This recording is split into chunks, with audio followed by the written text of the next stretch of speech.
El 24 de febrero de 1867, en la primera Asamblea de Mujeres de América, las damas paraguayas decidieron donar sus joyas para apoyar a las tropas en la guerra. Compilaron los nombres de las donantes en 3 grandes libros, resumidos en el Libro de Oro, entregado al vicepresidente Sánchez meses después.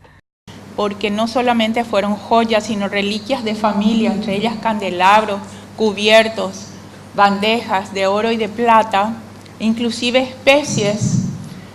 El Libro de Oro fue conservado en el Archivo Nacional hasta 1869, cuando las tropas brasileñas lo incautaron junto a otros bienes culturales. Gracias a un trabajo de mujeres historiadoras, en 1975 el gobierno brasileño lo devolvió y permaneció en el Palacio de López hasta hoy.